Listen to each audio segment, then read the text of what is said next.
देश दुनिया की तमाम खबरों के साथ आप देख रहे हैं मधुबन न्यूज। विदेश में भी दिखा दिवाली का अद्भुत नजारा।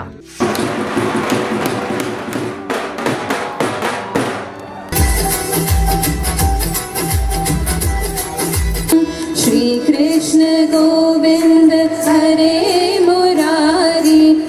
हमारे देश का दिवाली फेस्टिवल तो पूरी दुनिया में खास होता है, परंतु लंदन में भी बसे लोगों के दिल में दिवाली की रोशनी दूसरों के जीवन में उजाला भरने का अलग ही रंग देती है।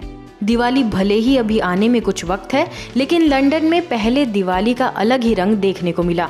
कोरोना काल के 2 साल बाद यह पहला मौका था जब लंदन के ट्रफालगर स्क्वायर में विशाल दिवाली महोत्सव मनाया गया। इस कार्यक्रम में लंदन के मेयर और हाई कमिश्नर के साथ संयुक्त राष्ट्र में ब्रह्मा कुमारी की प्रतिनिधि तथा वरिष्ठ राजयोग शिक्षिका बीके जेमिनी समेत कई बीके बहनों ने पूरे माहौल में राजयोग ध्यान और आध्यात्मिकता के रंग से सभी को सराबोर कर दिया। Is the stories of Diwali are as important today as they were thousands and thousands of years ago when the Lord Rama led Sita back to his kingdom. It's a story about how light overcomes darkness. Diwali is about light, and every religion emphasizes the importance of light. From Let There Be Light to the idea of light being an inspiration for all of us in every religious book. Each one of us,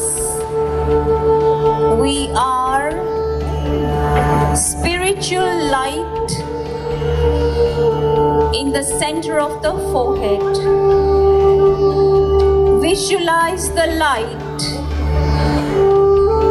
It shines brightly. इस दिवाली में हजारों लोग शामिल हुए। इसके साथ ही गरबा से लेकर पंजाबी भांगड़ा के रंग में पूरा माहौल डूबा नजर आया। विदेश में भारतीय संस्कृति को उजागर करता यह नज़ारा दिल को छू लेने वाला था।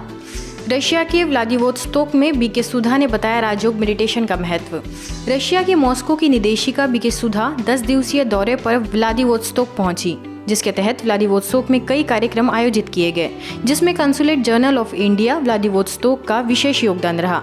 इक्वेटर आर्ट कांग्रेस होटल में आयोजित 3 दिवसीय कार्यक्रम में बीके सुधा ने उद्बोधित किया, जिसमें भारत के महावाणिज्य दूतावास के कर्मचारियों और उनके परिवार सहित 100 से अधिक लोगों ने लाभ लिया। इस मौके पर कंसुल जनरल ऑफ इंडिया साई मुरली ने बीके सुधा को बधाई देते हुए कहा कि व्लादिवोस्तोक में ब्रह्मा कुमारी सेवा केंद्र का उद्घाटन शहर के लिए एक आशीर्वाद है। जिसके बाद बीके सुधा ने उन्हें योग को लोकप्रिय बनाने के प्रयासों को देखते हुए परोपकार का हीरा डिप्लोमा प्रदान किया। इस दौरान भारतीयों के प्रतिनिधियों के लिए एक महत्वपूर्ण बैठक आयोजित की गई, जिसमें सभी अतिथियों ने अपने अपने तरीके से अपना स्नेह जाहिर किया। इन सभी के अलावा वहां पर राजयोगा सेंटर के पुनर्निर्मित परिसर का उद्घाटन समारोह भी आयोजित किया गया था, जिसमें बीके सुधा और सेंटर कोऑर्डिनेटर बीके अल्लाह समेत मॉस्को, चीता समेत अनेक स्थानों के बीके सदस्य उपस्थित रहे। इस मौके पर फार ईस्टर्न फेडरल यूनिवर्सिटी में ओरिएंटल स्टडीज के फैकल्टी और फेमस साइंटिस्ट अलेक्जेंडर सोकोलोवस्की से बीके सुधा ने आध्यात्मिक चर्चा की, जिसमें उन्होंने बीके सुधा को हाउस ऑफ चिल्ड्रन एक्टिविटी क्वांटोरियम का विजिट करने का निमंत्रण भी दिया। इस यात्रा के दौरान प्रसिद्ध लेखक, मनोवैज्ञानिक और कोच अलेक्जेंडर मार्किटानोव से भी बीके सुधा ने मुलाकात की। शांतिवन पहुंचे आम आदमी पार्टी के विधायक।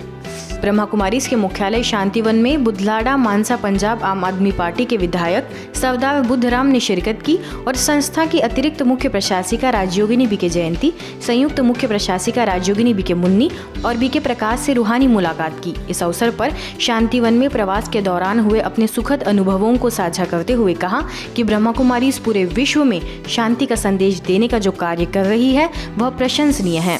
कैंसर जागृति के लिए खास उल्लासनगर के सुख शांति धाम भवन में विशेष मुंबई के प्रख्यात डॉक्टर, फादर ऑफ ऑन्कोलॉजी और पद्म भूषण व पद्मश्री अवार्ड से सम्मानित सुरेश आडवाणी का सेशन रखा गया।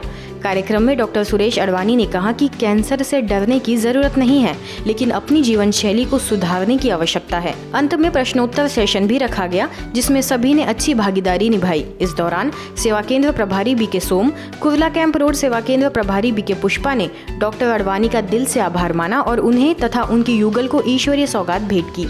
आपको बता दें कि डॉक्टर सुरेश आडवाणी संस्था के काफी समय से जुड़े हुए हैं और संस्था की पूर्व मुख्य प्रशासिका राजयोगिनी दादी गुलजार जी का भी इलाज इनके द्वारा संपन्न हुआ था। टबैको का अगर यूज़ बंद हो गया तो 50% कैंसर कम हो जाएंगे। बहुत बड़ी मात्रा है मेल्स में कि कैसे एक सिंगल हैबिट की वजह से हम लोग अपने पॉपुलेशन में माउथ कैंसर चल रहा है। मानसिक स्वास्थ्य के लिए आयुर्वेदा विषय पर संबोधित करने के लिए आसाम रिफिल्स हेलीपैड ग्राउंड में राज्योग शिक्षिका बीके रूपा को विशेष रूप से आमंत्रित किया गया। बीके रूपा ने इस अवसर पर मानसिक स्वास्थ्य और शारीरिक स्वास्थ्य का संतुलन बनाए रखने के लिए कुछ दिमागी खेल और गतिविधियां भी कराई, जिसकी वहां पर मौजूद अधिकारियों ने काफी सराहना की। अमृतसर के शक्ति मॉडल पब्लिक स्कूल के बच्चों ने आध्यात्मिक सशक्तिकरण का एक उदाहरण प्रस्तुत किया। दरअसल स्कूल में ब्रह्मा कुमारीज के भाई बहनों द्वारा कुछ दिन पहले से ही कार्यक्रम रखा गया था, जिसमें बच्चों को 15 दिन गुस्सा न करने का संकल्प कराया गया था। इसी के तहत बच्चों ने 15 दिन तक गुस्सा नहीं किया, जिससे उनके अभिभावक और स्कूल के अध्यापक काफी प्रसन्न हुए। आइए सुनते हैं बच्चों ने हमारे साथ अपने क्या अनुभव साझा किए और स्कूल के प्रबंधन संचालक डॉक्टर संजीव कुमार का इस पर क्या कहना था। हमारे घर वालों को ये बहुत अच्छा लगा कि हमने 15 दिन तक कोशिश की पहले तो, फिर धीरे धीरे हमारा गुस्सा अपने आप शांत हो गया कि अब इतना गुस्सा नहीं आता जितना पहले आता था। यस, ना गुस्सा ना करने से हमारे भाई बहन में भी बहुत प्यार बढ़ता है। वैसे छोटी छोटी बात पर हम लड़ते रहते थे, लेकिन जब से मैंने लिखा है कि मैं गुस्सा नहीं करूँगी, तब से हमारे भाई बहन में बहुत ज़्यादा प्यार है। जब से मैंने मेडिटेशन करनी शुरू करी, तब से मेरे में भी ऐसे बहुत चेंजेस आए। मैंने नोटिस करना शुरू किया कि अब मैं बहुत खुश रहना शुरू करता हूँ। पहले मैं रोता था। एक खाली पेपर की तरह है उनका मन, उस पर अगर हम अच्छे विचार उनको लिख देंगे तो आगे चलकर वो अच्छे नागरिक बनेंगे। शक्ति मॉडल पब्लिक स्कूल में जहां बच्चों ने लिख कर प्रण किया कि वो क्रोध को छोड़ेंगे, और छोड़ा ही नहीं खाली, लेकिन उससे संतुष्टता के सर्टिफिकेट भी हमें दिखाए कि कैसे उनके माता पिता, उनके फ्रेंड्स और उनके टीचर्स उनसे बहुत खुश हैं, उनके जीवन में बहुत सुंदर परिवर्तन आने लगे हैं। कैमरा पर्सन कमलजीत के साथ मैं सुनीता, मधुबन न्यूज़, अमृतसर। अंतर्राष्ट्रीय बालिका दिवस पर भुवनेश्वर के बीजेपी नगर सेवा केंद्र द्वारा पल्ली उनायना सेवा समिति में कार्यक्रम आयोजित किया गया, जो कि गरीब, अनाथ और बेसहारा बच्चियों का छात्रावास और स्कूल है। इस मौके पर सेवा केंद्र प्रभारी बीके तपस्विनी, बीके संतोष और बीके ज्योत्सना ने छात्रों को अनुशासन, सकारात्मक दृष्टिकोण और दृढ़ संकल्प के बारे में जानकारी दी। अंत में स्टाफ द्वारा आयोजित विभिन्न प्रतियोगिता में विजयी बच्चियों को पुरस्कार दिए गए। अवसर पर PUSS की secretary Swati Patra, vice president Chitrupa, पूर्व हेडमिस्ट्रेस ज्योत्सना रॉय, बीके स्वाति समेत स्कूल का पूरा स्टाफ मौजूद रहा। आज की खबरों में बस इतना ही। देश की ताज़ा तरीन खबरों के लिए देखते रहिए मधुबन न्यूज़।